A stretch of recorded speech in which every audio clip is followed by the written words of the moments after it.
First of all మీ అందరికీ thank you very much.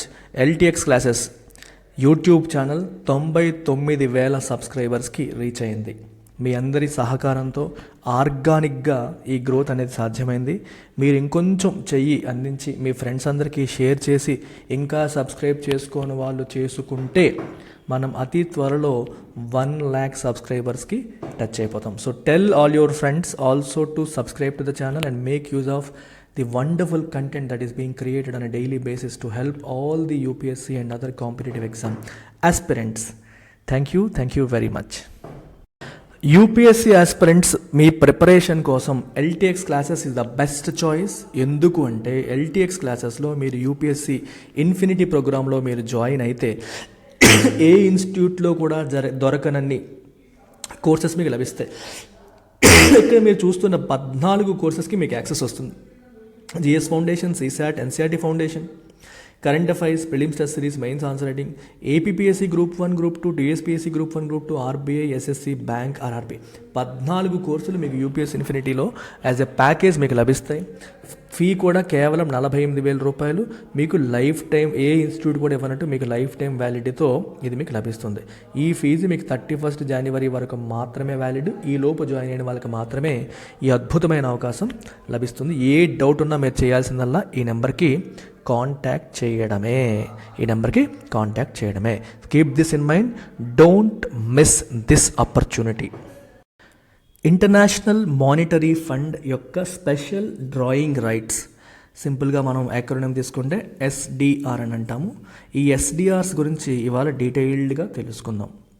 అసలు SDR అంటే అర్థం ఏంటి, ఎస్డిఆర్స్ ఎందుకు వచ్చాయి, ఎస్డిఆర్స్ యొక్క ఫంక్షన్ ఏంటి, వాటి వాల్యూ ఏంటి, అవి ఏ రకంగా వర్కౌట్ అవుతాయి, వాటి వాల్యూ ఏ రకంగా డిరైవ్ అవుతుంది, ఎస్డిఆర్ ఉన్న వాళ్ళకి వడ్డీ ఏమైనా వస్తుందా, ఇట్లా డిఫరెంట్ ఆస్పెక్ట్స్ ఆఫ్ ఎస్డిఆర్ ఇవాళ మనం డిస్కస్ చేద్దాము. So I will start with history. అసలు గతంలోకి ఒకసారి వెళ్దాం. గతంలోకి వెళ్ళి ఎటువంటి ఎక్స్చేంజ్ రేట్ సిస్టమ్ ఉంటుంది, ఎస్డిఆర్ ఏ సంవత్సరంలో క్రియేట్ చేయబడింది, ఎటువంటి పరిస్థితుల్లో క్రియేట్ చేశారు, ఇప్పుడు దాని ఫంక్షనింగ్ ఏంటి, దాని వాల్యూ ఏంటి, ఇలాంటి ఆస్పెక్ట్స్ అన్నీ మనం చూద్దాం. అయితే before that we have to talk about history. గతంలోకి మనం వెళ్ళినప్పుడు వరల్డ్ వార్ టూ అయిపోయిన తర్వాత అంటే 1944లో బ్రెటన్ వుడ్స్ అనే ప్లేస్లో ఒక కాన్ఫరెన్స్ జరిగింది. ఈ కాన్ఫరెన్స్లో బ్రెటన్ వుడ్స్ సిస్టమ్ అనేది ఎస్టాబ్లిష్ చేయబడింది. దీంట్లో భాగంగానే ఇంటర్నేషనల్ మానిటరీ ఫండ్ కూడా వచ్చింది. అలాగే Bretton Woods system of exchange rate కూడా వచ్చింది. ఈ Bretton Woods system of exchange rate యొక్క బ్యూటీ ఏంటంటే it is a fixed exchange rate system. It was a fixed exchange rate system. Fixed exchange rate system ఎందుకు తీసుకొచ్చారు అంటే ప్రపంచ దేశాల మధ్య ఎకనామిక్ కోఆపరేషన్ని బిల్డ్ చేయడం కోసం. ప్రపంచ దేశాలన్నీ కూడా ఎకనామిక్ కోఆపరేషన్ ఎక్కువగా ఉంటే, ఒకళ్ళతో ఒకళ్ళు ఎక్కువగా ట్రేడ్ జరుగుతూ ఉంటే, ఎక్స్పోర్ట్స్ ఇంపోర్ట్స్ సంబంధాలు అనేవి బిల్డ్ చేసుకుంటూ ట్రేడ్ అనేది జరుగుతూ ఉంటే అప్పుడు దేశాల మధ్య సన్నిహిత సంబంధాలు ఉంటాయి. వార్ అనే ఆలోచన రాదు, మళ్ళీ యుద్ధం అనే ఆలోచన రాకూడదంటే దేశాల మధ్య ఎకనామిక్ కోఆపరేషన్ అనేది చాలా వరకు అవసరం అని భావించారు. ఎకనామిక్ కోఆపరేషన్ జరగాలంటే దేశాల మధ్య ట్రాన్సాక్షన్స్ ఎక్కువగా జరుగుతూ ఉండాలి. సో ట్రాన్సాక్షన్స్ ఎక్కువగా జరుగుతూ ఉండాలి అంటే ఎక్స్చేంజ్ రేట్ సిస్టమ్ అనేది స్టేబుల్గా ఉంటే మంచిది. సిస్టమేటిక్గా రూల్ ప్రకారం నడుచుకుంటే అందరికీ కాన్ఫిడెన్స్ వస్తుంది. అప్పుడు వేరే దేశాలతో ట్రేడ్ చేయడానికి అన్ని దేశాలు కూడా ముందుకు వస్తాయని భావించి ఒక ఫిక్స్డ్ ఎక్స్చేంజ్ రేట్ సిస్టమ్ అనేది ఉంటే మనకి ఎకనామిక్ స్టెబిలిటీ లభిస్తుంది అని భావించి ఈ బ్రెటన్ వుడ్స్ సిస్టమ్ అనేది తీసుకొచ్చారు. అయితే మీరు ఇక్కడ ఇంకో చిన్న విషయాన్ని గమనించాలి. సరే, ఎకనామిక్ కోఆపరేషన్ కావాలంటే దేశాలు ఒకరితో ఒకరు ట్రాన్సాక్షన్స్ చేసుకోవచ్చు కదా, మళ్ళీ ఫిక్స్డ్ ఎక్స్చేంజ్ రేట్ సిస్టమ్ వల్లే ఎకనామిక్ కోఆపరేషన్ ఎందుకు వస్తుంది, లేకపోతే రాదా, ఇలాంటి క్వశ్చన్స్ కొంతమందికి రావచ్చు. సో దానికోసం మీకు ఒక చిన్న విషయం చెప్పాలి. యుద్ధం అయిన తర్వాత ఒక దేశం ఇంకొక దేశంతో ట్రాన్సాక్షన్ చేయాలి అంటే మీకు ఒక ఎగ్జాంపుల్ చెప్తాను. ఇండియా ఒకవైపు తీసుకుందాము, ఇంకోవైపు చైనా తీసుకుందాం. సో చైనా నుంచి ఇండియా ఏదన్నా ఇంపోర్ట్ చేసుకుంటుంది అనుకున్నాం.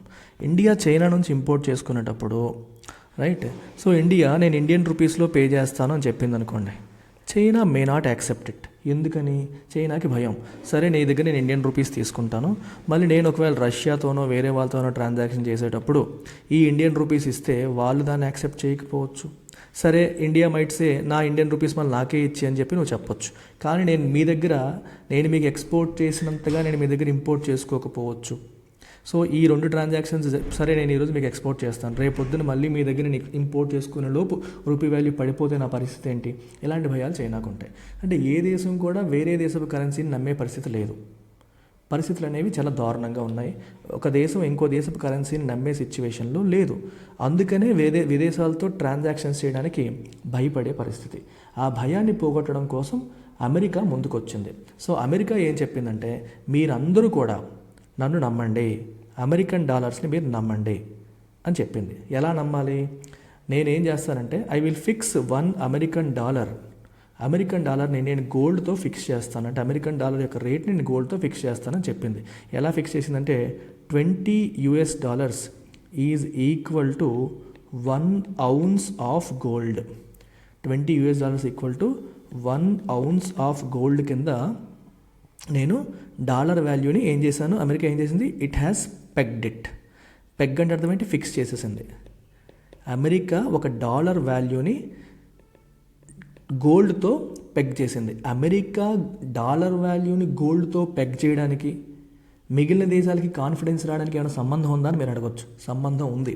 ఎలా అంటే అమెరికా ఏముంటుంది, let's go for fixed exchange rate system అంటుంది. అంటే ప్రతి దేశపు కరెన్సీ కూడా అమెరికన్ డాలర్తో కంపేర్ చేసుకుంటారు. For example $1 is equal to certain number of Indian rupees. అలాగే $1 is equal to certain number of Chinese RMB. అలాగే $1 ఈక్వల్ టు దుబాయ్ది దిరామ్స్. అలా different కరెన్సీస్కి American dollar వాల్యూతో fix చేశారు రేట్ అనేది మనం ఫిక్స్ చేసుకుందాము. ఆ రేట్ని అలాగే ఉంచుదాము. సో మీరేం చేస్తారంటే you can all buy dollars from మీ కరెన్సీలు ఇచ్చేసి మీరందరూ కూడా డాలర్స్ కొనుక్కోండి. All of you buy dollars and do all your transactions in dollars. మీరు డాలర్స్ కొనుక్కొని మీ ట్రాన్సాక్షన్స్ అన్ని డాలర్స్లో చేసుకోండి. అంటే మీరు ఒకరికి ఎక్స్పోర్ట్ చేయాలనుకోండి, you accept payment in dollars. మీరు ఇంకొక దగ్గర ఇంపోర్ట్ చేయాలనుకున్నారనుకోండి, you make payment using dollars. ఇప్పుడు ఫర్ ఎగ్జాంపుల్ ఇందాక చెప్పింది ఎగ్జాంపుల్ తీసుకుంటే ఇండియా, చైనా, రష్యా ఉంది. చైనా రష్యా దగ్గర ఇంపోర్ట్ చేసుకుంటుంది, ఇండియాకి ఎక్స్పోర్ట్ చేసుకుంటుంది అనుకోండి. సో ఇండియా దగ్గర $US పేమెంట్గా తీసుకుంటుంది, అదే $US రష్యాకి కూడా పేమెంట్ చేస్తుంది. సో $US చైనా యాక్సెప్ట్ చేస్తుంది, రష్యా యాక్సెప్ట్ చేస్తుంది, అందరూ యాక్సెప్ట్ చేస్తారు, రిస్క్ లేదు. అయితే మీరు అడగొచ్చు, వాళ్ళు ఎందుకు యాక్సెప్ట్ చేయాలి, డాలర్ వాల్యూ పడిపోతే వాళ్ళ పరిస్థితి ఏంటి? ఇలాంటి భయాలు కూడా మనకు ఉంటాయి. ఆ భయం పోగొట్టడానికి అమెరికా ఏం చేసింది, డాలర్ వాల్యూని ఈ గోల్డ్తో ఫిక్స్ చేసింది. అంటే అర్థం ఏంటి, ఇప్పుడు ఇలా రకరకాల ట్రాన్సాక్షన్స్తో చైనా దగ్గర ఒక $1,000 వచ్చేసాయి అనుకోండి. సో చైనాకి డాలర్స్ నాకు వద్దు అనుకుంటే చైనా ఏం చేయొచ్చు, China can go to US and exchange them for gold and exchange these dollars for gold. ఈ డాలర్స్ ఇచ్చేసి గోల్డ్ తీసుకోవచ్చు. అలా ఇస్తానని ఎవరు ప్రామిస్ చేశారు? అమెరికా ప్రామిస్ చేసింది. సో మీ దగ్గర డాలర్స్ ఎక్కువైపోతాయి, డాలర్స్ పెరిగిపోతే మరి వెలగా మావి కాదు కదని మీరు భయపడక్కర్లేదు. ఏ రోజు మీరు నా తలుపు తట్టి ఇదిగోండి మీ డాలర్స్ నా దగ్గర ఉండిపోయాయి, టేక్ దీస్ డాలర్స్, నాకు దీని బదులు గోల్డ్ ఇవ్వండి అంటే ఈ రేటు ప్రకారం నేను ఇచ్చేస్తాను అని అమెరికా వాగ్దానం చేసింది. అమెరికా వాగ్దానం చేసిన తర్వాత ఈ ఫిక్స్డ్ ఎక్స్చేంజ్ రేట్ సిస్టమ్ ఒక $US పలానా అమౌంట్ ఆఫ్ గోల్డ్కి ఫిక్స్ చేసి ఈ సిస్టమ్ అనేది రంగంలోకి వచ్చింది. సో దీని ద్వారా ఎకనామిక్ కోఆపరేషన్ అనేది పెరిగి, దేశాల మధ్య ట్రాన్సాక్షన్స్ పెరిగి, దేశాల మధ్య కనెక్షన్స్ పెరిగి, యుద్ధం వాతావరణం అనేది రాకుండా చెయ్యాలి అనేది ఆనాటి దేశ నాయకుల యొక్క భావన. ఇలా కొన్ని సంవత్సరాలు గడిచాయి. అలా గడవగా 1969 వచ్చింది. 1969 వచ్చేసరికి ఏం జరిగిందంటే మళ్ళీ ప్రపంచ దేశాల మధ్య ఈ ట్రాన్సాక్షన్స్ అనేవి కొంచెం తగ్గుతున్నాయి. పరిస్థితులు అనేవి అంత గొప్పగా లేవు. అమెరికాలో కూడా ఏం జరుగుతుందంటే మనకి అమెరికాలో సక్సెసివ్ గవర్నమెంట్స్లో డెఫిసిట్స్ పెరిగిపోయాయి. అంటే అమెరికా కొంచెం అప్పుల పాలు అవుతుంది. అమెరికాలో ఎక్స్పెన్సెస్ బాగా ఎక్కువ అవుతున్నాయి అండ్ ఆదాయం అనేది తక్కువగా ఉండే పరిస్థితి మనకు కనిపిస్తుంది. సో చాలా డెఫిసిట్స్ పెరిగిపోవడం, ఇట్లాంటి సిచ్యువేషన్స్లో అమెరికా ఉంది. సో ఎకనామిక్ కోఆపరేషన్ కొంచెం డల్ అయింది. మళ్ళీ గ్లోబల్ ఎకనామిక్ గ్రోత్ని పెంచాలి అంటే దేశాల దగ్గర రిజర్వ్ కరెన్సీలు ఉండాలి. రిజర్వ్ కరెన్సీని అర్థం ఏంటి, currency which you use as a reserve, అంటే స్టోర్ చేసుకుని దాచుకునేది రిజర్వ్ అంటే అర్థం దాచుకోవడం. ఏ కరెన్సీని అయితే మనం దాచుకుంటామో, ఏ కరెన్సీతో మనం ప్రపంచంలో ట్రాన్సాక్షన్స్ అన్ని చేయడానికి వీలుగా ఉంటుందో వాటిని రిజర్వ్ అసెట్స్ అని అంటాం. అలాంటి రిజర్వ్ అసెట్స్ ఆ రోజుల్లో యుఎస్ డాలరు మరియు గోల్డ్. సో ప్రపంచ దేశపు సెంట్రల్ బ్యాంక్స్ అన్నీ కూడా when they have excess cash they used to convert them into US dollars or gold రూపంలోనూ డాలర్స్ రూపంలోనూ దాచుకునేవాళ్ళు. వాళ్ళ ఓన్ కరెన్సీలో ఉంటే పెద్ద ఉపయోగం లేదు, కానీ గోల్డ్ రూపంలో దాచేవారు. ఈ 1969 టైంకి ఏమైందంటే డాలర్ అవైలబిలిటీ మరియు గోల్డ్ అవైలబిలిటీ తక్కువగా ఉండింది. దేర్ వాజ్ కొరత, ఆ టైంకి కొరత ఎక్కువగా ఉంది. వీటి యొక్క ఫ్లో లేదా సర్క్యులేషన్ అనేది తక్కువగా ఉంది. వీటిని యూజ్ చేసే కదా ట్రేడ్ చేస్తారు. Using US dollars and gold they used to trade. Exports imports అన్నిటికీ కూడా డాలర్స్ని యూజ్ చేసేవాళ్ళు, గోల్డ్ని యూజ్ చేసేవారు. డాలర్ యూజ్ చేస్తే గోల్డ్ యూజ్ చేసినట్టే లెక్క, ఎందుకంటే డాలర్ వాల్యూ గోల్డ్తో ఫిక్స్ అయింది కాబట్టి. గోల్డ్తో ఫిక్స్ అయింది కాబట్టి ఈ రెండింటిని ఏది యూజ్ చేసినా ఒకటే. కానీ వీటి యొక్క అవైలబిలిటీ బాగా తక్కువగా ఉండడం వల్ల ఐఎంఎఫ్ మళ్ళీ ప్రపంచ దేశాల మధ్య ట్రాన్సాక్షన్స్ అన్ని పెంచేలా చేయడం కోసమని it had created SDR, special drawing right అనే ఒక రిజర్వ్ అసెట్ని క్రియేట్ చేసింది. So it is not a fresh currency. మీరు American dollar, Indian rupee, Chinese RMB లాగా ఇది కూడా ఒక ఫ్రెష్ కరెన్సీ అనుకోకండి. ఇది ఒక ఫ్రెష్ కరెన్సీ కాదు, ఒక రిజర్వ్ అసెట్ మాత్రమే. దీని కథా కమామేషి మనకు వెళ్ళే కొద్దీ అర్థమవుతుంది, ఒకేసారి అర్థం కాదు, గాబరపడకండి. సో ఐఎంఎఫ్ ఏం చేసిందంటే ఒక ఆర్టిఫిషియల్గా ఎస్డిఆర్ అనే దాన్ని క్రియేట్ చేసి దీని వాల్యూ $1 ఫిక్స్ చేసింది. ఇన్ఫ్యాక్ట్ సర్టెన్ అమౌంట్ ఆఫ్ గోల్డ్కి విచ్ ఈజ్ ఈక్వలెంట్ టు $1 అనమాట. $1 ఫిక్స్ చేసింది అనమాట. సో మీకు సర్క్యులేషన్లో ఎక్కువగా డాలర్స్ అనేవి అందుబాటులో లేవు కాబట్టి నేను ఎస్డిఆర్స్ క్రియేట్ చేస్తున్నాను. ఈ ఎస్డిఆర్స్ ఐఎంఎఫ్లో ఉన్న మెంబర్ కంట్రీస్ అన్నిటికీ నేను అలొకేట్ చేస్తాను. You use SDRs for trading, అంటే మీ ట్రేడింగ్ కోసం, అంటే మీరు ఈ కొనుగోళ్ళు అమ్మకాలు చేయడం కోసం ఎస్డిఆర్స్ని ఎక్కువగా వాడుకోండి. ఎస్డిఆర్ వాడితే డాలర్ వాడినట్టు, ఎందుకంటే దాని వాల్యూ డాలర్కి ఫిక్స్ చేశారు కాబట్టి. డాలర్ వాడితే గోల్డ్ వాడినట్టు, ఎందుకంటే దాని వాల్యూ గోల్డ్కి ఫిక్స్ అయింది కాబట్టి. సో వీటి యొక్క సర్క్యులేషన్ ఎక్కువగా లేదు కాబట్టి నేను వీటిని క్రియేట్ చేస్తున్నాను. మీరు వీటి ద్వారా దీన్ని రిజర్వ్ అసెట్గా మీరు పెట్టుకోండి. వీటిని మీరు ఆగ్మెంట్ చేసుకోండి. సెంట్రల్ బ్యాంక్స్ అన్ని వీటి ద్వారా మీరు ట్రేడ్ చేసుకోండి, రిజర్వ్ అసెట్గా చేసుకోండి అని చెప్పేసి ఐఎంఎఫ్ వాళ్ళు 1969లో స్పెషల్ డ్రాయింగ్ రైట్స్ అనే వాటిని క్రియేట్ చేయడం అనేది జరిగింది. ఇవి ఎలా ఆపరేట్ అవుతాయనే దానికి నేను ఇంకా వెళ్ళలేదు, కొంచెం వెయిట్ చేయండి. At the end of the video you will have complete picture. అయితే 1969లో వీటి క్రియేట్ చేసిన తర్వాత మళ్ళీ ప్రపంచపు ఎకానమీ పూర్తిగా మారిపోయింది. 1970స్లో వియత్నాం వార్ వచ్చింది. అమెరికా పరిస్థితి ఇంకా దారుణంగా తయారైంది. స్లోగా మనకి ఏమైందంటే ఈ 1973లో బ్రెటన్ వుడ్స్ సిస్టమే కొలాప్స్ అయిపోయింది. బ్రెటన్ వుడ్స్ సిస్టమ్ కొలాప్స్డ్ అంటే అర్థం ఏంటి? ఈ ఫిక్స్డ్ ఎక్స్చేంజ్ రేట్ సిస్టమ్ అనేది కంప్లీట్గా కొలాప్స్ అయిపోయింది. ఎందుకు కొలాప్స్ అయిపోయిందంటే America has decided not to honour, ఇకపై నేను $1 equal to $20 equal to 1 ounce of gold అనే ఫిక్స్డ్ సిస్టమ్ నేను ఇంకా ఆనర్ చేయదలుచుకోలేదు, నేను ఇంకా ఆనర్ చేయను అన్నట్టుగా అమెరికా చెప్పింది. సో ఆ ఫిక్స్డ్ ఎక్స్చేంజ్ రేట్ సిస్టమ్ అనేది కంప్లీట్గా కొలాప్స్ అయిపోయి దాని ప్లేస్లో ఫ్లోటింగ్ ఎక్స్చేంజ్ రేట్ సిస్టమ్ అనేది వచ్చేసింది. Fixed exchange rate system end అయిపోయి దాని ప్లేస్లో ఏమైంది మనకి ఫ్లోటింగ్ సిస్టమ్. ఫ్లోటింగ్ అంటే ఇంక మార్కెట్ వాల్యూ బట్టి ఎక్స్చేంజ్ రేట్స్ అనేవి మారిపోయే పరిస్థితి వచ్చింది. ఎప్పుడైతే ఈ సిస్టమ్ వచ్చిందో ఐఎంఎఫ్ మరి డాలర్ వాల్యూ మారిపోతూ ఉంటుంది కదా. ఎంతమంది అంటే IMF ఎస్డిఆర్ ఈక్వల్ టు $1 అని చెప్పారు. $1 equal to certain amount of gold అని ఫిక్స్ అయ్యేది. ఫ్లోటింగ్ సిస్టమ్ ఎప్పుడైతే వచ్చిందో డాలర్ వాల్యూ రోజుకి మారిపోతుంది. అందుకని ఐఎంఎఫ్ ఏం చేసిందంటే ఎస్డిఆర్ని రీడిఫైన్ చేసింది, దాని వాల్యూని కంప్లీట్గా మార్చేసింది.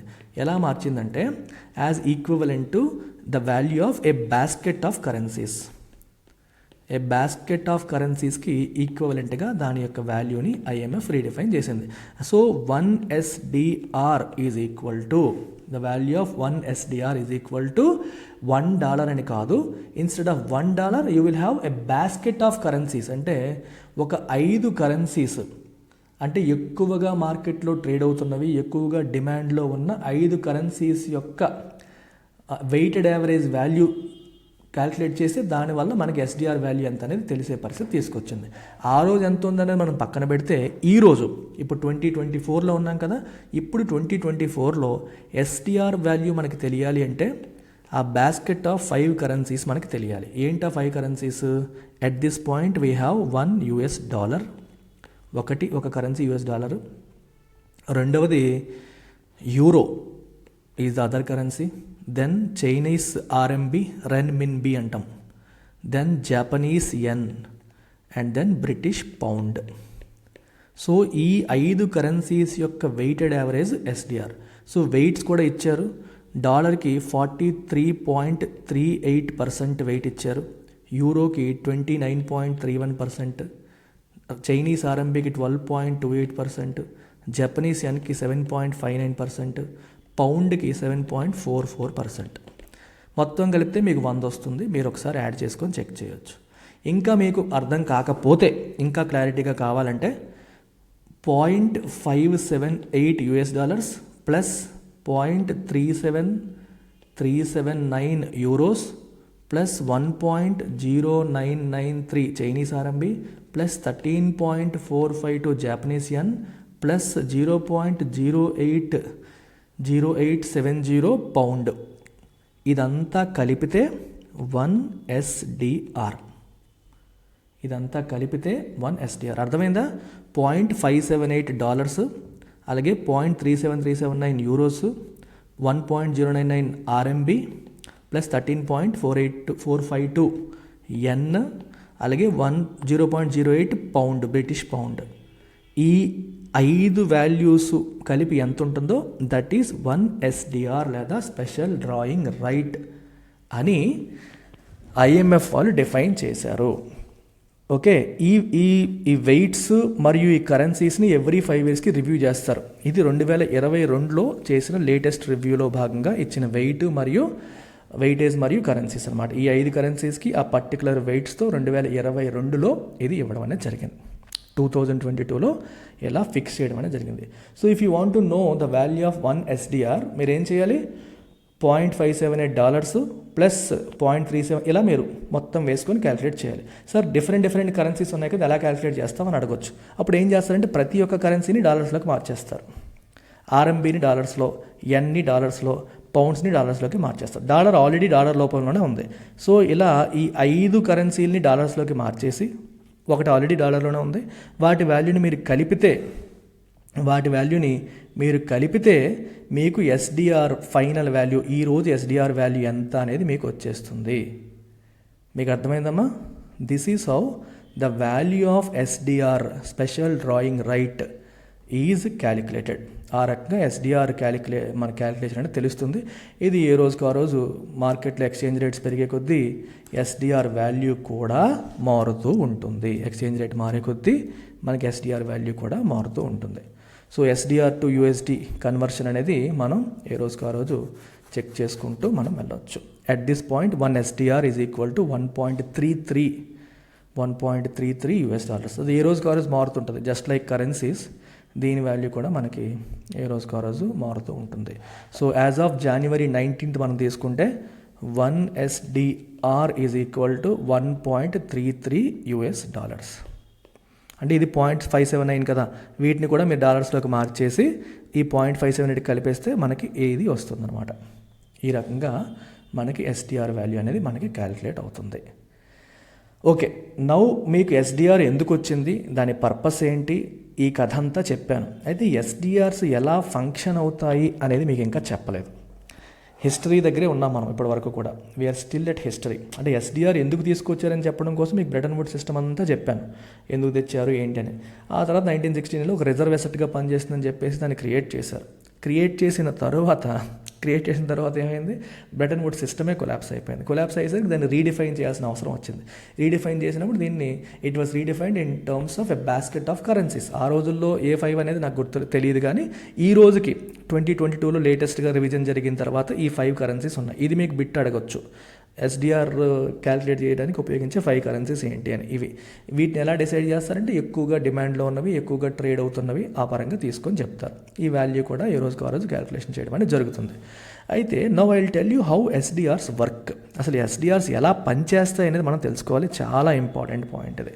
బేసిక్గా ఏమవుతుందంటే ఐఎంఎఫ్లో, ఇంటర్నేషనల్ మానిటరీ ఫండ్లో there are several member countries ఉంటాయి. ఈ మెంబర్ కంట్రీస్ అన్నీ కూడా దే కాంట్రిబ్యూట్ సర్టెన్ క్యాపిటల్. ఐఎంఎఫ్కి ఫండ్స్ ఎలా వస్తాయి, ఫస్ట్ మెంబర్ కంట్రీ అయినప్పుడే you have to contribute capital. దానికి మనం క్యాపిటల్ కంట్రిబ్యూట్ చేయాలి. సో కొన్ని పెద్ద పెద్ద ఎకానమీస్ ఎక్కువ కంట్రిబ్యూట్ చేస్తాయి, కొన్ని చిన్న ఎకానమీస్ తక్కువ కంట్రిబ్యూట్ చేస్తాయి. ఇప్పుడు మరి అమెరికా తీసుకున్నారనుకోండి, అమెరికా కాంట్రిబ్యూషన్ చాలా ఎక్కువ. ఫర్ ఎగ్జాంపుల్ యునైటెడ్ స్టేట్స్ చాలా ఎక్కువ అమౌంట్ కాంట్రిబ్యూట్ చేయడం వల్ల 82,994 షేర్స్ ఉన్నాయి. షేర్స్ లోపల మనం తీస్తే షేర్స్ ఆఫ్ ఐఎంఎఫ్లో ఎక్కువ షేర్స్ యూఎస్కి ఉన్నాయి. అదే మీరు ఆఫ్ఘనిస్తాన్ తీసుకున్నారనుకోండి, ఆఫ్ఘనిస్తాన్కి కేవలం 323 షేర్స్ మాత్రమే ఉన్నాయి. అంటే దీని అర్థం ఏంటి?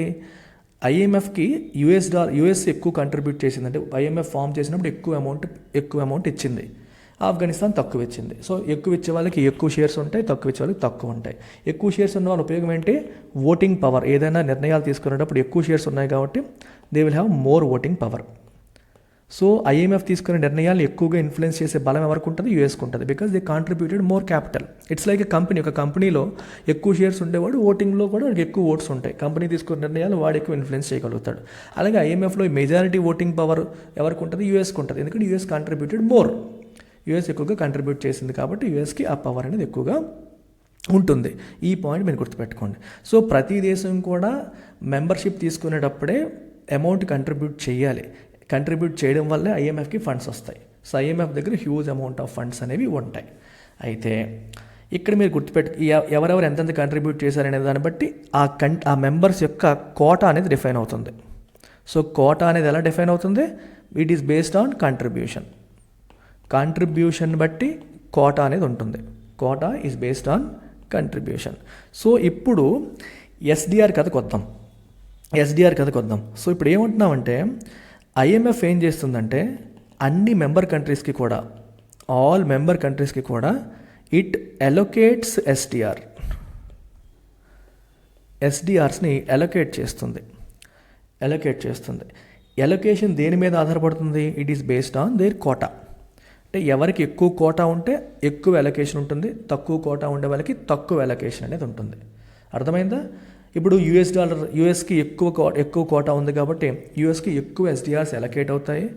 ఆఫ్ఘనిస్తాన్కి తక్కువ షేర్స్ ఉన్నాయి కాబట్టి తక్కువ ఎస్డిఆర్స్ అలొకేట్ అవుతాయి. ఎస్డిఆర్స్ అలొకేట్ అవ్వడం అంటే అర్థం ఏంటనేది కూడా మీరు ఒకసారి అర్థం చేసుకోవాలి. ఎస్డిఆర్స్ అలొకేట్ అవ్వడం అంటే ఫ్రీగా ఇచ్చేయడం అని కాదు. గుర్తుపెట్టుకోండి, ఎస్డిఆర్స్ అలొకేట్ అవ్వడం అంటే ఫ్రీగా ఇచ్చేయడం అని కాదు. ఇక్కడే బ్యూటీ ఆఫ్ ఎస్డిఆర్స్ మీకు కనిపిస్తుంది. మీకు ఒక చిన్న ఎగ్జాంపుల్ చెప్తాను. ఈ ఎగ్జాంపుల్ ద్వారా మీకు అర్థమవుతుంది. ఇప్పుడు let's take India as an example. On the other hand let's also take US dollar. So 2 కంట్రీస్ని మనం ఎగ్జాంపుల్గా తీసుకుందాం.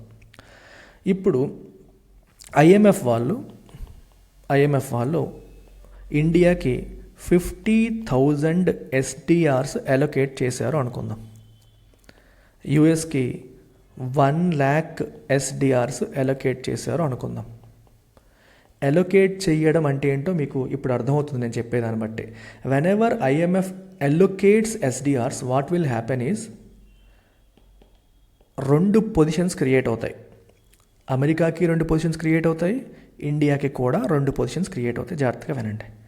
ఏంటా 2 పొజిషన్స్? ఒకటి ఎస్డిఆర్ హోల్డింగ్స్, 2 ఎస్డిఆర్ అలొకేషన్. యూఎస్కి కూడా సేమ్ వీటిలాగే ఎస్డిఆర్ హోల్డింగ్స్, ఎస్డిఆర్ అలొకేషన్స్ అని క్రియేట్ అవుతాయి. సో ఎస్డిఆర్ హోల్డింగ్స్లో కూడా 50,000 యాడ్ అవుతుంది, అలొకేషన్లో కూడా 50,000 యాడ్ అవుతుంది. అలాగే అమెరికా కూడా తీసుకుంటే 1 lakh ఎస్డిఆర్స్ హోల్డింగ్ కనిపిస్తుంది, 1 lakh ఎస్డిఆర్స్ అలొకేషన్ కనిపిస్తుంది. ఇదిలా గుర్తుపెట్టుకోండి. సో ఐఎంఎఫ్ ఏం చెప్తుందంటే వెనెవర్ యూ హోల్డ్ ఎస్డిఆర్, ఈ పదాలు గుర్తుపెట్టుకోండి, allocation, hold. Whenever you hold SDR you will receive interest. Holdings పైన countries will receive interest. Allocation పైన countries will have to pay interest. అర్థమైందా? హోల్డింగ్స్ పైన మీకు ఇంట్రెస్ట్ వస్తుంది, అలొకేషన్ పైన ఇంట్రెస్ట్ పే చేయాలి. ఆ ఇంట్రెస్ట్ ఎంత? ఎస్డిఆర్ఐ అంటాం, అంటే ఎస్డిఆర్ ఇంట్రెస్ట్ అంటాం. సో ఈ ఎస్డిఆర్ఐ ఎలా డిసైడ్ అవుతుందంటే ఏ కరెన్సీని బేస్ చేసుకొని అయితే ఎస్డిఆర్ వాల్యూ డెరైవ్ అవుతుందో ఆ కరెన్సీలు ఉన్న దేశాల్లో షార్ట్ టర్మ్ డెట్కి ఈల్డ్ ఎంత. షార్ట్ టర్మ్ డెట్ అంటే అర్థం ఏంటి? షార్ట్ టర్మ్ అంటే 3 నెలలకి 6 మంత్స్కి ఇలాగా షార్ట్ టర్మ్ డెట్కి ఈల్డ్ అంటే వడ్డీ రేటు, ఎంత వడ్డీ రేట్ ఉంది దాన్ని మళ్ళీ weighted average based on their weights, దానికి ఎక్కువ వెయిట్ ఉండడానికి ఎక్కువ వెయిటేజ్ ఇస్తారు, తక్కువ వెయిట్ ఉండడానికి తక్కువ వెయిటేజ్ ఇస్తారు. ఆ రకంగా ఈ ఎస్డిఆర్ఐ అనేది వీక్లీ క్యాలిక్యులేషన్, ఏ వీక్ ఆ వీక్ ఇది మారుతూ ఉంటుంది, ఆ ఇంట్రెస్ట్ రేట్ క్రియేట్ అవుతుంది. సో లెట్స్ సే ఈ ఎస్డిఆర్ఐ అనేది 3% అనుకోండి. సో మీ 3% పర్ యానం అనుకోండి. మీకు ఈ 50,000 పైన 3% పర్ యానం చొప్పున మీకు వడ్డీ వస్తుంది. అలాగే ఈ 50,000 పైన 3% పర్ యానం చొప్పున మీరు వడ్డీ కట్టాలి. సార్ మరి మిగిలేదే ఉండదు కదా, ఉండదు. So they cancel out each other. నువ్వు కట్టేది నీకు వచ్చేది ఈక్వల్గా ఉన్నప్పుడు కంప్లీట్గా క్యాన్సిల్ అవుట్ అయిపోతాయి. మరి క్యాన్సిల్ అవుట్ అయిపోయేదానికి ఈ ఎస్డిఆర్ ఎలకేట్ చేసాము అని చెప్పాల్సిన అవసరం ఏముంది? దానివల్ల కంట్రీస్కి ఏంటి ఉపయోగం అని మీరు అడగచ్చు. ఇక్కడే బ్యూటీ వస్తుంది. ఇక్కడ ఏమవుతుందంటే what is the meaning of allocation? Allocation అంటే మీనింగ్ ఏంటి అంటే ఒక రకంగా it is your limit of debt. అంటే నువ్వు ఎంత 50,000 ఎస్డిఆర్స్ వరకు నువ్వు ఒక రకంగా అప్పు తీసుకోవచ్చు అని అర్థం. 50,000 ఎస్డిఆర్ వరకు నువ్వు అప్పు తీసుకోవచ్చు అని దాని అర్థం అనమాట. సో ఇందాక మీకు మాట చెప్పాను. ఏం చెప్పాను? ఎస్డిఆర్ అనేది ఒక సెపరేట్ కరెన్సీ కాదు, ఇది ఒక రిజర్వ్ ఎసెట్ మాత్రమే. రిజర్వ్ ఎసెట్ అంటే అర్థం ఏంటి? 1 ఎస్డిఆర్ ఈజ్ ఈక్వల్ టు, ఇందాక మీకు చెప్పినట్టు ఒక బాస్కెట్ ఆఫ్ 5 కరెన్సీస్ యొక్క వాల్యూ. 5 కరెన్సీస్కి సర్టెన్ వెయిట్స్ ఇచ్చారు. So 1 SDR is equal to ఇందాక మీకు రాసినట్టు ఒక 5 కరెన్సీస్ యొక్క ఈ టోటల్ వాల్యూయే ఒక ఎస్డిఆర్ వాల్యూ అవుతుంది. సో అంటే ఎస్డిఆర్ దాని అర్థం ఏంటి? an SDR can be exchanged. Okay, an SDR can be exchanged. ఎలా ఎక్స్చేంజ్ చేసుకోవచ్చు? ఫ్రీలీ యూజబుల్ కరెన్సీస్ కింద ఎస్డిఆర్స్ని ఎక్స్చేంజ్ చేసుకోవచ్చు. ఫర్ ఫ్రీలీ యూజబుల్ కరెన్సీస్ అంటే ఎస్డిఆర్స్ని మీరు డాలర్స్ రూపంలోకి మార్చేసుకోవచ్చు అని అర్థం అనమాట. ఇప్పుడు ఇండియా ఉంది. ఇండియాకి డాలర్స్ అవసరం వచ్చాయి. ఇండియాకి 50,000 ఎస్డిఆర్స్ ఐఎంఎఫ్ అలొకేట్ చేసింది. That means India can exchange లేదా ట్రాన్సాక్షన్ చేసుకోవచ్చు, వీటిని మార్చేసుకోవచ్చు. వీటిని డాలర్స్ రూపంలోకి ఇండియా మార్చేసుకోవచ్చు. For example, India decides to exchange 10,000 SDRs. ఒక 10,000 ఎస్డిఆర్స్ని ఎక్స్చేంజ్ చేయాలని డిసైడ్ అయింది. ఎవరిస్తారా 10,000 ఎస్డిఆర్స్? 10,000 ఎస్డిఆర్స్ని ఆ రోజు డాలర్ వాల్యూ ప్రకారం తీసుకొని ఎవరిస్తారు? ఐఎంఎఫ్ ఇస్తుందా? ఐఎంఎఫ్ ఇవ్వదు. మీరు గుర్తుపెట్టుకోవాలి, ఐఎంఎఫ్ ఇవ్వదు. మరి ఎవరిస్తారు? Other member countries can give. అంటే ఐఎంఎఫ్లో మెంబర్ కంట్రీస్ ఏవైతే ఉన్నాయో ఒక మెంబర్ కంట్రీ ఇంకో మెంబర్ కంట్రీతో ట్రాన్సాక్షన్ చేసుకోవచ్చు. సో ఇండియా దగ్గర 50,000 ఎస్డిఆర్స్కి అలొకేషన్ ఉంది, దాన్ని ఉపయోగించుకోవాలని ఇండియా అనుకుంటుంది. So India may decide to utilise ఒక 10,000 ఎస్డిఆర్స్ నేను ఎక్స్చేంజ్ చేసుకుంటాను అనుకోండి. అమెరికాకి డబ్బులు నీడేమీ లేదు. So America will decide to take those SDRs. మీకు అర్థమైందా? ఇండియా దగ్గర ఎస్డిఆర్స్కి అలొకేషన్ ఉంది. అలొకేషన్ అంటే అర్థం ఏంటి? అప్పు తీసుకోవడానికి కూడా లిమిట్ అంతే. Allocation is nothing but 50,000 SDRs వరకు మీరు అప్పు తీసుకోవచ్చు అని అర్థం, అంతకుమించి ఏం లేదు. ఆ అప్పు తీసుకోవడానికి నీకు ఇచ్చిన లిమిట్లో ఒక 10,000 ఎస్డిఆర్స్ లిమిట్ను వాడాలనుకుంటున్నావు. సో వాడాలి అనుకున్నప్పుడు ఏం జరుగుతుందంటే ఇండియా దగ్గర మరియు యుఎస్ దగ్గర ఎస్డిఆర్ హోల్డింగ్స్ అనేవి పెరుగుతాయి. యూఎస్ దగ్గర ఎస్డిఆర్ హోల్డింగ్స్ ఏమవుతాయి? పెరుగుతాయి. ఎందుకంటే యూఎస్ మన దగ్గర తీసుకుంటుంది. ఈ ఎస్డిఆర్ హోల్డింగ్స్ తీసుకొని ఇండియాకి ఏమిస్తుంది? మన యూఎస్ డాలర్స్ ఇచ్చేస్తుంది. సో దానివల్ల ఇండియా దగ్గర ఏం పెరుగుతాయి? ఫారెన్ ఎక్స్చేంజ్ రిజర్వ్స్ పెరుగుతాయి. ఫారెన్ ఎక్స్చేంజ్ రిజర్వ్స్ అంటే ఇక్కడ యూఎస్ డాలర్ రిజర్వ్స్ అనేవి పెరుగుతాయి. అంటే ఎస్డిఆర్స్ ఇచ్చేసి ఇండియా దాన్ని కరెన్సీస్ కింద మార్చేసుకోవడం వల్ల ఇండియా దగ్గర ఫారెన్ ఎక్స్చేంజ్ రిజర్వ్స్ పెరిగాయి, అమెరికా దగ్గర ఎస్డిఆర్ హోల్డింగ్స్ పెరిగాయి. ఇప్పుడు మీరు గమనిస్తే అమెరికా దగ్గర SDR holdings are more than అలొకేషన్ని అమెరికా వాడుకోలేదు ఇప్పటివరకు. అంటే తనకి ఇచ్చిన అప్పు ఏదైతే ఉందో, అప్పు లిమిట్ ఏదైతే ఉందో దాన్ని వాడుకోలేదు. కానీ హోల్డింగ్స్ పెరిగాయి కాబట్టి America will start receiving interest. అమెరికాకి ఇంట్రెస్ట్ అనేది రావడం మొదలవుతుంది. ఎందుకంటే ఎస్డిఆర్ హోల్డింగ్స్ ఎలొకేషన్ కంటే పెరిగాయి కాబట్టి.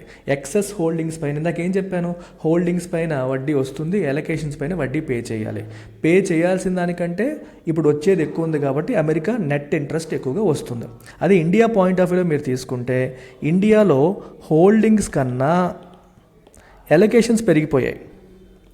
అంటే ఇన్ ఏ వే హోల్డింగ్స్ తగ్గిపోయాయి. ఎందుకంటే ఇండియా తన దగ్గర ఉన్న ఎస్డిఆర్స్ ఇచ్చేసింది. ఎలొకేషన్ వాడింది అంటే అర్థం ఏంటి, తన దగ్గర హోల్డింగ్స్ తగ్గిపోయినట్టు, తన దగ్గర ఉన్నది తగ్గిపోయినట్టు. ఇప్పుడు ఎస్డిఆర్ ఇచ్చేసే కదా ఎక్స్చేంజ్ మనకి కరెన్సీస్ తీసుకుంది. ఎస్డిఆర్ ఇచ్చేసి కరెన్సీ తీసుకుందంటే అర్థం ఏంటి, ఇచ్చేసి తీసుకుందంటే అర్థం ఏంటమ్మా, తను లిమిట్ని వాడేస్తుంది. అంటే అప్పు తీసుకుంటే ఏం చేయాలి, వడ్డీ పే చేయాలి. ఇన్ అదర్ వే ఇప్పుడు ఐఎంఎఫ్ టెర్మినాలజీ ప్రకారం హోల్డింగ్స్ తగ్గాయి, ఎలొకేషన్స్ పెరిగాయి. మరి హోల్డింగ్స్ మీద వచ్చిన ఇంట్రెస్ట్ తక్కువ ఉంటుంది, ఎలొకేషన్స్ పైన పే చేయాల్సిన ఇంట్రెస్ట్ ఎక్కువ ఉంటుంది. సో నికరంగా India will start paying interest.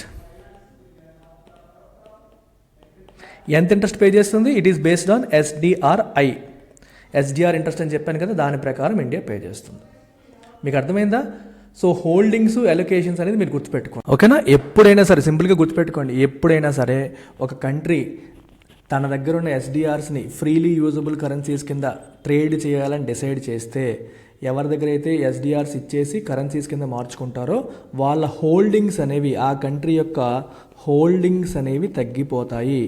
Holdings అనేవి ఎలొకేషన్స్ కంటే తగ్గిపోతాయి. హోల్డింగ్స్ ఎప్పుడైతే తగ్గిపోతాయో they will start paying interest. ఎందుకంటే హోల్డింగ్స్కి పైన నువ్వు వడ్డీ నీకు వస్తుంది, ఎలొకేషన్స్ పైన నువ్వు పే చేయాలని చెప్పాను. ఈ రెండు ఈక్వల్గా ఉంటే క్యాన్సిల్ అవుట్ అయిపోతాయని చెప్పాను. ఇప్పుడు హోల్డింగ్స్ అనేవి తగ్గిపోతే నీకు వచ్చే వడ్డీ తగ్గిపోతుంది, ఎలొకేషన్స్ పెరిగితే నువ్వు పే చేయాల్సిన వడ్డీ పెరుగుతుంది. పే చేయాల్సిన వడ్డీ పెరిగి వచ్చే వడ్డీ తగ్గితే నికరంగా నువ్వు పే చేయాల్సింది ఉంటుంది. అదే వీళ్ళ దగ్గర ఎవరైతే ఎస్డిఆర్స్ తీసుకుని వాళ్ళ కరెన్సీ ఇచ్చారో ఆ కంట్రీ పాయింట్ ఆఫ్ వ్యూలో ఏమవుతుంది, హోల్డింగ్స్ అనేవి పెరుగుతాయి.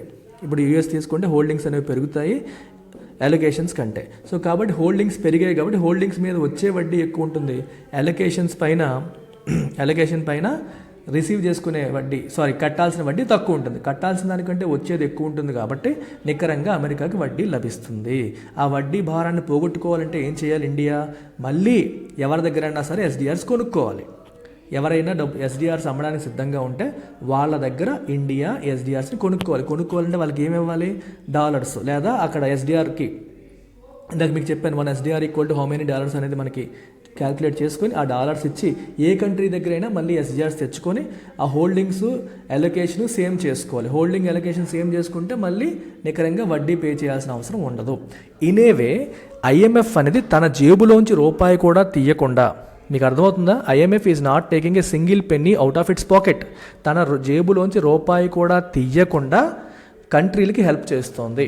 ఇప్పుడు ఇండియాకి డబ్బులు కావాలనుకోండి, ఇండియా ఏం చేస్తుంది, తనకున్న ఎస్డిఆర్ ఎలొకేషన్ ఉపయోగించుకుంటుంది. అది ఆ ఎస్డిఆర్ ఎలొకేషన్ ఉపయోగించుకోవడం అర్థం ఏంటి, ఆ ఎస్డిఆర్స్ ఇచ్చి డాలర్స్ కింద మార్చుకుంటుంది. ఎవరు ఇస్తున్నారు డాలర్స్, ఐఎంఎఫ్ ఇవ్వట్లేదు, వేరే కంట్రీ ఇస్తుంది. సో నువ్వు ఏ కంట్రీ ఇస్తుందో ఆ కంట్రీ ఇష్టం. ఆ కంట్రీ ఎందుకు ఇస్తుందంటే ఎస్డిఆర్ హోల్డింగ్స్ నీ దగ్గర ఉంటే IMF will pay interest. SDR holdings నీ దగ్గర ఉంటే నీకు ఐఎంఎఫ్ ఇంట్రెస్ట్ పే చేస్తుంది. మరి ఐఎంఎఫ్కి ఇంట్రెస్ట్ పే చేయాలంటే ఐఎంఎఫ్కి అది ఖర్చు కదా అని మీరు అనుకోవచ్చు. మరి ఎలొకేషన్ వాడుకున్నాడు, ఇప్పుడు ఎస్డిఆర్ హోల్డింగ్ తగ్గిపోయినాడు, వాడు ఐఎంఎఫ్కి ఇంట్రెస్ట్ పే చేస్తాడుగా. హోల్డింగ్ తగ్గిపోయినాడు ఐఎంఎఫ్కి ఇంట్రెస్ట్ పే చేస్తాడు, హోల్డింగ్ పెరిగినోడికి ఐఎంఎఫ్ అదే ఇంట్రెస్ట్ తిరిగి పే చేస్తుంది. సో ఇనేవే ఒకరికొకరు సహాయం చేసుకుంటారు. ఐఎంఎఫ్ మధ్యవర్తిగా ఉంది, ఐఎంఎఫ్ మధ్యవర్తిగా మాత్రమే ఉంది, ఒకరికొకరు సహాయం చేసుకునే పరిస్థితి మనకి క్రియేట్ అవుతుంది. అంటే దేశాలు ఇప్పుడు బ్యాలెన్స్ ఆఫ్ పేమెంట్ క్రైసిస్ ఇలాంటి కష్టాలు ఉన్నప్పుడు ఐఎంఎఫ్ హెల్ప్ చేస్తుంది. That is different. ఈ ఎలొకేషన్స్ అనేవి నార్మల్గా జరిగే పద్ధతులు అనమాట. So special drawing right is a form of international reserve asset created by IMF. It is a form of international reserve asset. ఆ పదం గుర్తుపెట్టుకోండి, it is not a currency. It is not a currency. It is a reserve asset created by IMF. IMF ఇచ్చిన definition మీరు ఒకసారి గమనిస్తే, IMF వాళ్ళు ఇచ్చిన definition మీరు గమనిస్తే, the special drawing right is an interest bearing international reserve asset. Interest bearing international reserve asset. నీ దగ్గర ఎస్డిఆర్స్ ఉంటే నీకు వడ్డీ వస్తుంది, నువ్వు ఎస్డిఆర్స్ అప్పుగా తీసుకుంటే నువ్వు వడ్డీ పే చేయాలి. అండ్ ఎస్డిఆర్ యొక్క value is set daily set అవుతుంది బేస్డ్ ఆన్ 5 కరెన్సీస్. అది కూడా మీకు చెప్పడం అనేది జరిగింది. ఏ దేశాలైతే ఐఎంఎఫ్ మెంబర్సో వాళ్ళకి మాత్రమే ఈ ఎస్డిఆర్స్ అనేవి అలొకేట్ అవుతాయి. ఇది మీరు గుర్తుపెట్టుకోవాలి. So this is the whole story about special drawing rights. కొంచెం అంటే రెగ్యులర్ కరెన్సీ లాంటిది కాదు కాబట్టి కొంచెం కాంప్లికేటెడ్గా అనిపిస్తుంది. కాకపోతే this is how they work. అంటే అవి ఎలా ఆపరేట్ అవుతాయి, ఎలా ఫంక్షన్ అవుతాయి అనేది కూడా మీకు చెప్పాను. అలొకేషన్స్, హోల్డింగ్స్ అని కూడా చెప్పాను. సింపుల్గా మీరు ఆలోచిస్తే ఎవడైతే అప్పు తీసుకుంటాడో వడ్డీ పే చేస్తాడు, ఎవడైతే అప్పు ఇస్తాడో వాడికి వడ్డీ వస్తుంది. ఇప్పుడు ఈ ఎగ్జాంపుల్లో తీసుకుంటే ఇండియా తనకిచ్చిన అప్పు లిమిట్ని వాడుకుందంటే అప్పు తీసుకుందని అర్థం. లిమిట్ని వాడుకుందని అర్థం ఏంటి? అప్పు తీసుకుంది. ఇప్పుడు మనకి బ్యాంక్ కూడా మీకు లోన్ శాంక్షన్ చేశాను అంటాడు. నువ్వు హోమ్ లోన్ అప్లై చేసావు, సార్ మీకు ₹1,00,00,000 లోన్ శాంక్షన్ అయింది. లోన్ శాంక్షన్ అయినంత మాత్రం మీరు వడ్డీ కట్టరు. లోన్ తీసుకున్నప్పుడు వడ్డీ కడతావు. నువ్వు ఒక 10 లక్షలు తీసుకున్నావు అనుకో, అప్పుడు ఆ 10 లక్షల మీద వడ్డీ కడతావు. ఇది అంతే. 50,000 మీకు అలొకేషన్ ఇచ్చారని అర్థం ఏంటి? 50,000 ఇచ్చినట్టు కాదు, 50,000 వరకు నువ్వు అప్పు తీసుకోవచ్చు అని అర్థం. అంతకు మించి నువ్వు అప్పు తీసుకోవడానికి లేదు. సో అందులో 10,000 లిమిట్ నేను వాడుకున్నాను అనుకో, సో 10,000 ఎస్డిఆర్స్ నేను ఎవరి దగ్గర తీసుకోవచ్చు. నేను అమెరికా దగ్గర తీసుకున్నాను. సో అమెరికా దగ్గర తీసుకున్నాను కాబట్టి అమెరికా దగ్గర 10,000 ఎస్డిఆర్ హోల్డింగ్ పెరిగినట్టు భావించి ఐఎంఎఫ్ వాడికి వడ్డీ పే చేస్తుంది. నేను 10,000 లిమిట్ వాడేశాను కాబట్టి, అంటే నేను 10,000 అప్పు తీసుకున్నానని భావించి నా దగ్గర వడ్డీ వసూలు చేస్తుంది. నేను ఐఎంఎఫ్కి ఇచ్చిన వడ్డీ, ఐఎంఎఫ్ వాడు అమెరికాకి ఇచ్చిన వడ్డీ సేమే, అమౌంట్ సేమే. సో ఈ రెండు ఒకదానికొకటి క్యాన్సిల్ అవుట్ అయిపోతాయి. సో ఐఎంఎఫ్ చేసేది ఏమి ఉండదు. మిగిలిన మెంబర్ కంట్రీస్ మధ్య ఈ ఎస్డిఆర్స్ ఈ రకంగా ఆపరేట్ అవుతాయి. బట్ ఐఎంఎఫ్ అనేది ఈ దేశాల మధ్య ఈ రకమైన ట్రాన్సాక్షన్స్ జరిగే సిచ్యువేషన్ని, ఎన్వైరన్మెంట్ని క్రియేట్ చేస్తుంది. అటువంటి పరిస్థితిని క్రియేట్ చేస్తుంది అనమాట. So this is all about special drawing rights. Me UPSC preparation మీరు ఆఫ్లైన్లో చేయాలి అనుకుంటే మీరు విశాఖపట్నం ఎల్టెక్స్ క్లాసెస్ విశాఖపట్నంలో 48,000 రూపీస్కి ఆఫ్లైన్లో జిఎస్ ప్లస్ సిశాట్ మీరు పొందొచ్చు. ఎడిషనల్గా you have free access to NCERT foundation, current affairs, film test series, mains answer writing plus 19 పుస్తకాలు కూడా మీకు లభిస్తాయి. అన్నింటిపైన కూడా మీకు లైఫ్ టైం వ్యాలిడిటీ అనేది ఉంటుంది. 31 జనవరి లోపు ఎవరైతే జాయిన్ అవుతారో వాళ్ళందరికీ ఈ సువర్ణ అవకాశం అనేది ఉంటుంది. ఈ నెంబర్కి మీరు కాంటాక్ట్ చేసి ఎనీ టైం మీరు జాయిన్ అవ్వవచ్చు. ఈ అవకాశాన్ని సద్వినియోగం చేసుకోండి.